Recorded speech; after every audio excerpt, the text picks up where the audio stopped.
Nicolas est fâché avec son père depuis plus d'1 an. Après le décès de sa mère, Nicolas perd complètement pied. Ça a été très dur parce que moi et ma mère on était très proches. Et donc j'ai eu du mal à remonter la pente. Dans ces moments difficiles, il cherche alors le soutien de son père. Mais Vincent n'arrive pas à le réconforter. Et Nicolas lui reproche de ne pas le soutenir. Il y a des moments où on a besoin d'avoir les paroles du papa, de le sentir près de soi, il n'était pas là. Le suicide, ça m'a quand même effleuré l'esprit, oui. Parce que j'avais une envie, c'était de rejoindre ma mère, ça c'est sûr. Aujourd'hui, les deux hommes n'ont plus le moindre contact. Père et fils se retrouveront-ils enfin? Une réconciliation est-elle possible? Père de famille attentionné et prévenant, Nicolas est un sapeur-pompier de 27 ans qui vit à Marseille. Et dans son métier, comme dans la vie en général, c'est un homme droit en qui on peut avoir confiance. Dans mon métier, on vient en aide aux personnes. On éteint aussi le feu, on va sur les accidents de la route. Donc oui, j'ai bien l'impression d'aider les personnes et c'est ce qui me plaît justement, le contact avec les personnes. Toujours à l'écoute des autres, cet Italien au caractère bien trempé a su s'entourer d'amis qui sont pour lui comme des membres de sa famille. Et chez les Italiens, la famille c'est primordial. Alors Nicolas met un point d'honneur à prendre soin de ceux qui l'entourent. Nicolas a donc toujours été proche des siens, même si avec son père Vincent, les relations n'ont pas toujours été simples suite au divorce de ses parents. Mon papa, c'est pas quelqu'un qui montre ses sentiments. Ça lui est arrivé quand on était petit, mais on va dire, il a du mal à les montrer, même si je sais que derrière sa carapace, les sentiments sont là et sont bien là.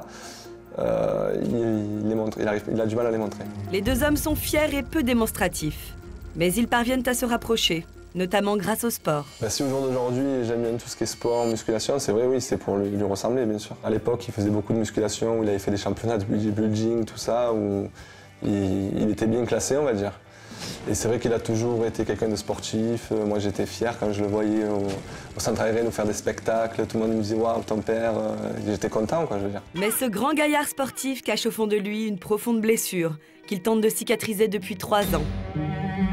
J'ai perdu ma mère il y a 3 ans. J'ai perdu suite à un cancer généralisé.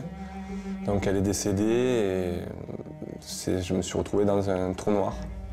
Nicolas savait alors que sa mère était gravement malade. Et il l'a soutenue jusqu'au bout. Elle a commencé à faire des allusions, elle cherchait ses filles alors qu'elle n'a jamais eu de filles, elle a eu que des garçons. Donc nous, ça nous a inquiétés, on l'a amené à l'hôpital et de l'hôpital, en fait, ils ont détecté que c'est monté au cerveau, que ça s'est généralisé.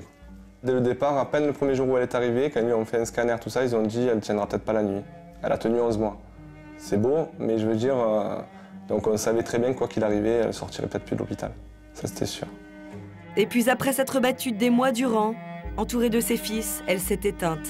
Pour Nicolas, c'est une terrible épreuve et une véritable traversée du désert qui commence. Ça a été très dur parce que moi et ma mère on était très proches. Et donc j'ai eu du mal à remonter la pente. Je restais pendant les 2 premiers mois dans le noir. C'est vrai que j'ai eu des idées noires où j'avais envie de faire n'importe quoi. J'avais plus goût à la vie, j'avais plus rien. Le suicide, ça m'a quand même effleuré l'esprit, oui. Parce que j'avais une envie, c'était de rejoindre ma mère, ça c'est sûr. Mais pour ma fille, j'avais pas le droit de partir. Après cette perte, Nicolas tente de se raccrocher à quelque chose. À ce moment-là, il a besoin de soutien. Et c'est naturellement auprès de son père qu'il cherche un peu de réconfort. À l'époque, ce que j'aurais voulu, c'est un soutien qui soit présent, que si j'allais pas bien, je pouvais l'appeler. J'avais besoin d'avoir le papa qui est là, qui trouve les mots, et qui nous aide, quoi, je veux dire. J'attendais beaucoup qu'il me prenne dans ses bras, C'était peut-être un peu trop, mais c'est ce que j'avais besoin sur le moment. C'est vraiment ce que j'avais besoin. Malheureusement, Vincent ne voit pas le mal-être de son fils. Et Nicolas lui reproche alors de ne pas être suffisamment présent. Il y a des moments où on a besoin d'avoir les paroles du papa, de le sentir près de soi, il n'était pas là. Il était trop loin. Donc après, au final, ne voyant pas de réponse, ne voyant pas avoir arrivé ce que je voulais qu'il arrive, moi, de mon côté, je me suis éloigné, quoi. Déçu par son père, Nicolas décide de rompre les liens du jour au lendemain. Sans explication, il lui tourne le dos et coupe tout contact avec lui. Cela fait à peu près 1 an et demi qu'on n'a plus de contact. On s'est croisés à un mariage d'une cousine, où on ne s'est même pas adressé la parole. C'était froid tous les deux. Mais alors qu'il vient de perdre sa mère, Nicolas doit également affronter un divorce. Il se sépare de sa compagne. C'est une nouvelle épreuve à surmonter seul. Pourtant, il ne se laisse pas abattre et s'accroche pour sortir la tête de l'eau. C'est vrai que j'ai repris goût à la vie et maintenant je m'accroche parce que voilà, la vie est belle, même si on nous enlève parfois les personnes qu'on aime, il faut la continuer quand même. La souffrance du départ est là, oui, on ne peut pas l'oublier, on ne peut pas l'effacer, mais on est obligé de vivre avec. Aujourd'hui, Nicolas a surmonté ces moments difficiles. Il a trouvé la force de se battre grâce au sourire de sa fille. Et au fil du temps, la rancœur que Nicolas avait nourrie à l'encontre de son père s'est estompée.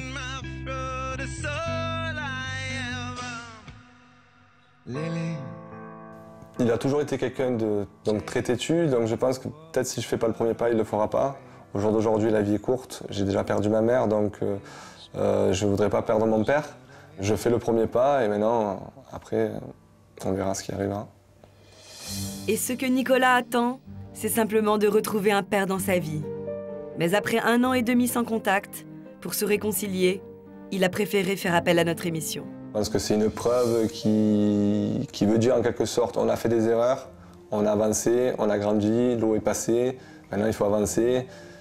Tant qu'à faire qu'on continue à avancer ensemble. Nicolas reste prudent. Il connaît bien son père et son caractère.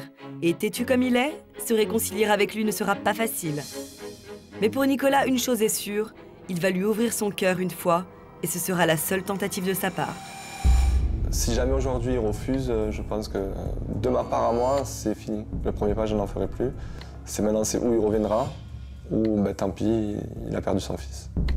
En fin de compte, Nicolas ne demande pas grand-chose à son père. Juste une présence pour retrouver le peu de famille qui lui reste encore. Je pense que ça va lui mettre un petit coup et lui dire il y a ton fils là, prends-le dans tes bras et voilà.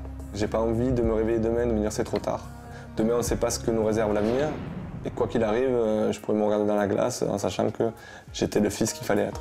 Nicolas a surmonté seul des moments difficiles. Et aujourd'hui, il se sent prêt à renouer avec son père. Mais de son côté, comment Vincent a-t-il vécu ce rejet de la part de son fils? Après 1 an et demi sans contact, père et fils arriveront-ils à se retrouver?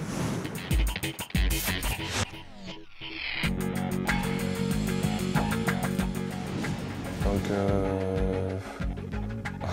j'arrive plus, je suis bloqué. Ah, je l'ai de maman, d'accord, ouais. Je suis perdu. Je t'invite demain au rendez-vous près de chez toi. Non, là, je me suis trompé. Voilà, on a un truc pour le bêtisier, c'est bon. Ouais, mais je me rappelle plus ce que j'ai dit. Vincent est un véritable Italien de 54 ans, et plus précisément sicilien et fier de l'être. Passionné de belles voitures, il s'est fait plaisir en s'offrant un petit bolide qu'il n'est pas peu fier de montrer. Peintre décorateur, Vincent voit aussi les choses en grand quand il s'agit d'embellir un intérieur. Et son côté artiste prend alors le dessus. Père de 2 garçons et 4 fois grand-père, Vincent profite du grand air du sud de la France pour s'adonner aux activités qu'il aime, comme la course automobile. Vincent vit à 100 à l'heure. Pourtant, intrigué par ce message, il a quand même su trouver un peu de temps pour le visionner. Il n'a pas hésité une seconde, car il voulait découvrir l'auteur de cette démarche.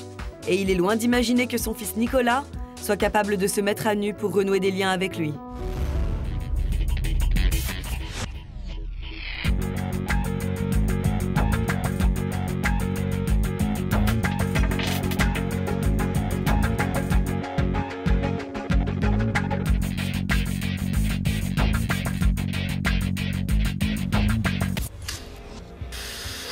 Bonjour papa, je pense que tu dois être étonné de me voir. J'ai décidé de faire cette démarche parce que ton absence me pèse. Suite au décès de maman, on s'est perdu de vue. Ça va faire plus de 2 ans maintenant qu'on ne s'adresse plus la parole. J'allais très mal, j'imaginais le pire. J'aurais voulu avoir le réconfort de mon père, que tu me prennes juste dans tes bras, que tu me fasses comprendre que tu es là, que je ne suis pas seul. Je ne l'ai pas eu, ce qui nous a éloignés. Au jour d'aujourd'hui, je pense que tu as dû souffrir autant que moi, donc peut-être que tu n'arrivais peut-être pas à me consoler de ton côté. J'ai le manque paternel, j'ai déjà le manque maternel, mais là le manque paternel pèse aussi. Si je fais cette démarche au jour d'aujourd'hui, c'est que j'ai mis ma fierté de côté et j'aimerais qu'on puisse repartir de l'avant, que Alicia voie son grand-père. Elle a besoin d'un grand-père, comme moi j'ai besoin d'un père. Tu nous manques, tout simplement. La vie est trop courte, on ne sait pas ce qui est fait demain et j'ai pas envie demain de me réveiller en me disant si j'avais su, j'aurais pu. J'ai pas envie d'avoir de regrets. Aujourd'hui, je te reproche rien. On a nos torts tous les deux, je veux dire, on est italiens tous les deux, donc forcément, ça fait des clashs. On est ce qu'on est, Au jour d'aujourd'hui, je te demande juste un truc, qu'on avance tous les deux ensemble. Si tu es d'accord pour qu'on renoue les liens, je t'invite demain près de chez toi. J'espère que tu viendras, en tout cas ça me tient à cœur. Je veux vraiment renouer les liens avec toi et j'ai vraiment besoin que tu sois là.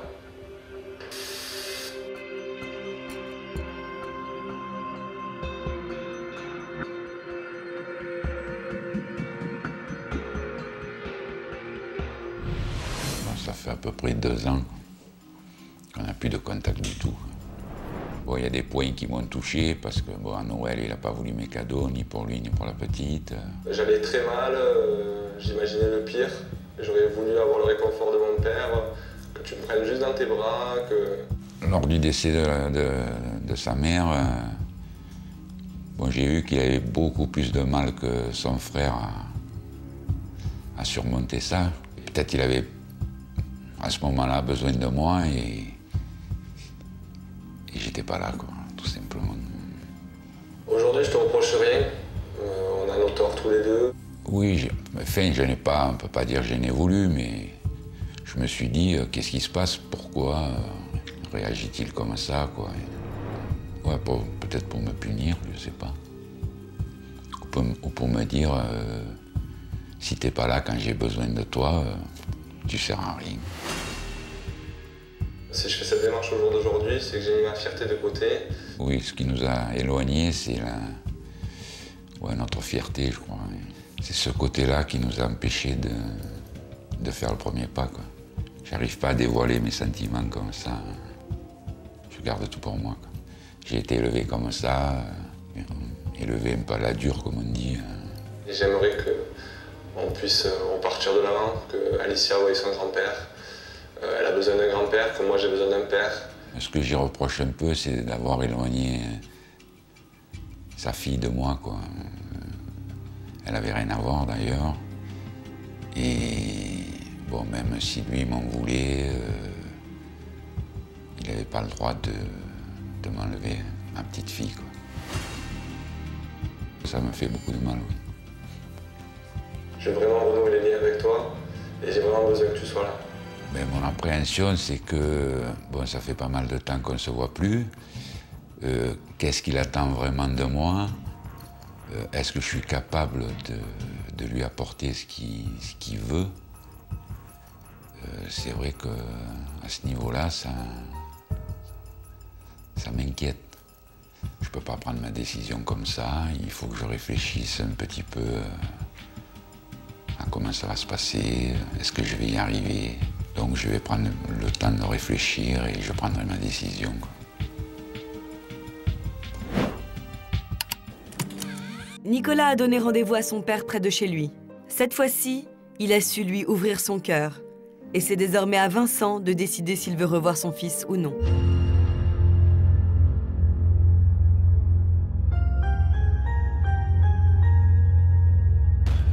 Peut-être qu'il n'est pas prêt à faire le pas de venir de la réconciliation. Si jamais il ne vient pas, c'est peut-être parce que c'est allé un peu trop loin. Pour moi, s'il ne vient pas aujourd'hui, c'est cassé. De son côté, Vincent pèse le pour et le contre. Tout ce temps perdu et ce rejet n'a pas été facile à vivre. Lui, si peu démonstratif, a peur de ne pas être à la hauteur des attentes de son fils. Nicolas n'espère qu'une chose, voir son père franchir la porte et enfin le prendre dans ses bras. Son père comblera-t-il enfin ses attentes ?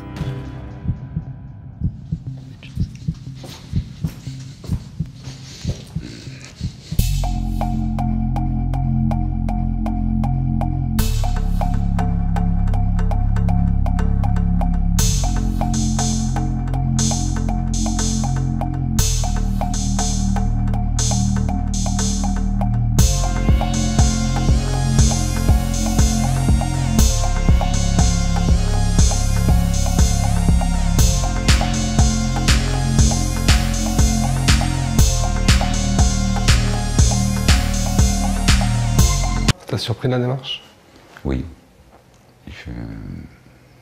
Chapeau, je ne sais pas si je serais arrivé à le faire, moi. Tu as de la force, plus que moi peut-être. Tu n'es pas déçu? Non. Et je serai toujours là, quoi. Je ne sais pas ce que tu attends, qu'est-ce que tu... Là, c'était dans les moments quand j'ai perdu maman. Oui, J'avais besoin de t'avoir plus près de moi. Et j'ai peut-être pas su te le montrer ou te le demander comme j'aurais peut-être dû. Ça a été dur. Moi, il est sûr que moi aussi, il y a des choses que je ne vois pas, quoi. Je n'ai pas été habitué à demander ou à ressentir des trucs émotionnels, quoi. Donc c'est peut-être pour ça que je suis renfermé en moi-même et que je ne vois pas les trucs que je devrais voir. J'ai eu des moments où carrément je voulais en finir. Je ne sais pas comment réagir dans ces moments-là, quoi. Ben, c'est ce qu'on m'a éduqué, ce que j'ai éduqué en fait. Ben, c'est pour ça que je dis éduquer aux enfants autrement, quoi, parce que... En tout cas, ça me fait plaisir que tu es venu. Mais moi aussi. Ben, je suis ravi. Tu as le moment pour passer à la maison, comme ça tu vois où c'est. Je t'aime encore, je te le dis. Attention que je te fasse pas mal. Allez. Je suis très content que mon père soit venu. J'étais dans le doute total, je savais pas s'il allait venir ou pas. Et dès que je suis rentré dans la pièce, j'ai vu ses yeux, j'ai compris de suite, quoi. Lui a vu les miens, il a dû comprendre de suite. Venant de lui, c'est très dur d'exprimer ses sentiments, mais il l'a fait et ça m'a fait plaisir. J'ai toujours été fier de mon fils et là aujourd'hui encore plus, quoi. Ces 2 ans de séparation, oui, ça m'a fait mûrir. De son côté aussi, on a pris conscience de plusieurs trucs et maintenant je pense qu'on peut aller que de l'avant. Et qu'il sache que même si je suis un peu renfermé, que je l'aime, quoi. Bon, ça, il faut qu'il n'oublie jamais, quoi.